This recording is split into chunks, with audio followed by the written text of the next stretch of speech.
8월 27일 금요일입니다. 연중 20일 주간이고요. 오늘은 마태복음 25장 1절에서 13절이죠. 너무나 잘 알고 있는 슬기로운 처녀, 기름을 준비한 그 비유죠.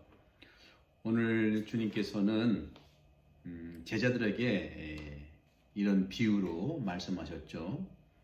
하늘나라가 저마다 등을 들고 신랑을 맞으러 나간 10처녀에 비길 수 있다.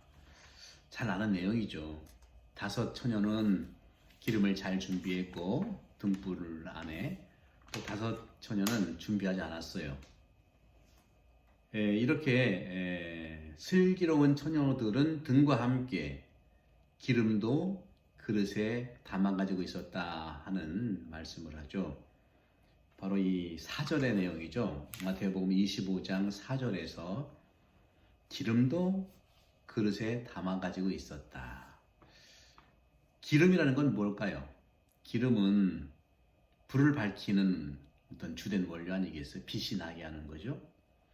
바로 기름은 생명의 어떤 뿌리, 다시 말하면 생명을 밝히는 빛인데, 이것은 영원한 빛이죠.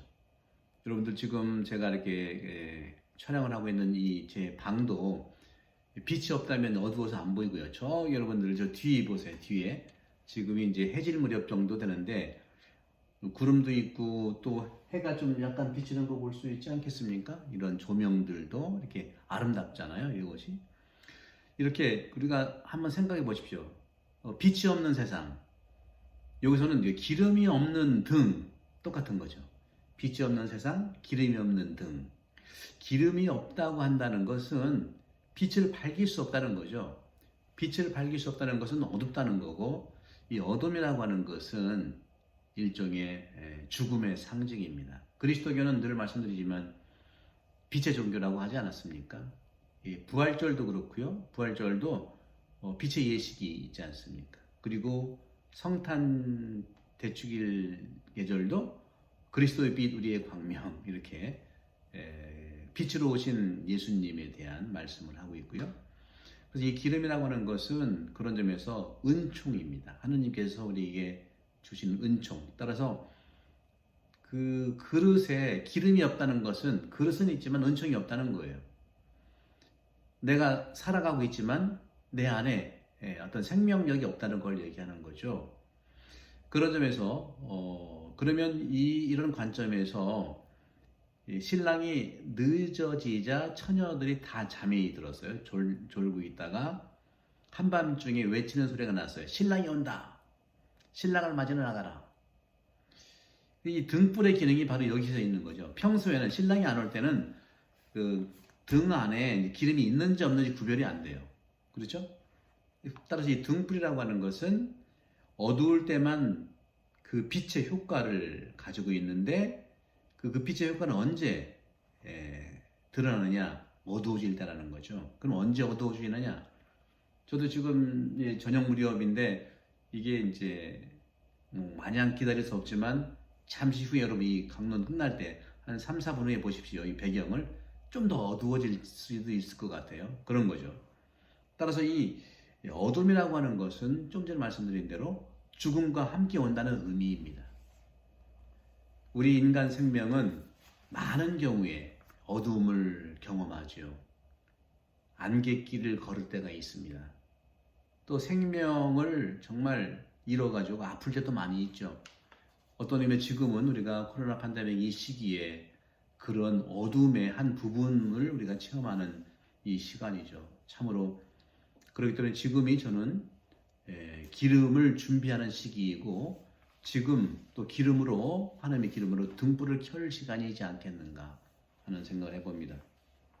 이때 누군가 이 어두울 때에, 생명이 정말 위태로울 때에, 안개가 많을 때에, 밤 어두움이 짙어질 때에, 이때 누군가 기름이 있는지 없는지 알 수가 있는 거죠.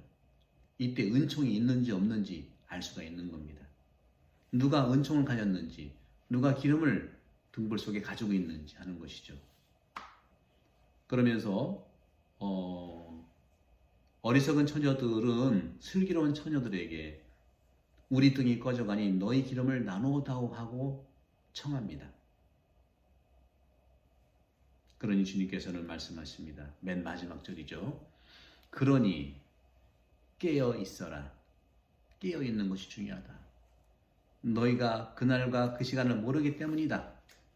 오긴 오는데 언제 올지 모른다고 하는 이 시간의 문제이지만 우리가 깨어 있다고 하는 것은 그 등 안에 기름을 넣고 있는 거라는 거죠.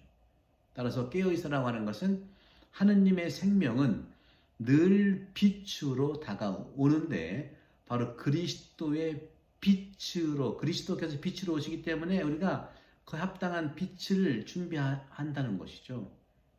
이게 이제 오늘 마태복음 25장이 결국에는 최후의 심판으로 가는 예수님께서 언제 목마르셨고 언제 굶주리셨고 하는 그 부분이죠. 바로 그러나 여기 작은 사람들 가운데 한 사람한테 해준 것이 나한테 해준 것과 마찬가지입니다. 그리스도께서 빛으로 오시기 때문에 우리도 그 빛을 준비하라는 것이죠. 그리스도는 빛이십니다. 이 생명에 빛이라는 생명에 정말 접근할 수 있는 자는 누구냐 하는 거죠.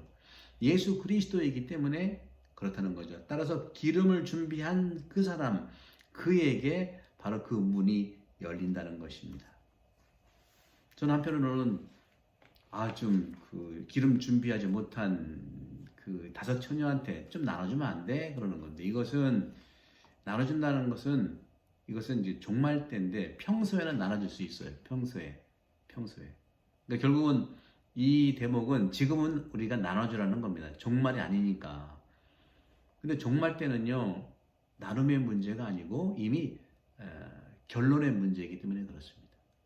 지금 당장 시험을 치는데 시험 치기 전에는 서로 도와주면서 공부도 서로 나눠서 할 수 있어요. 근데 시험 기간 때 서로 도와준다? 이것은 부정행위잖아요. 그죠?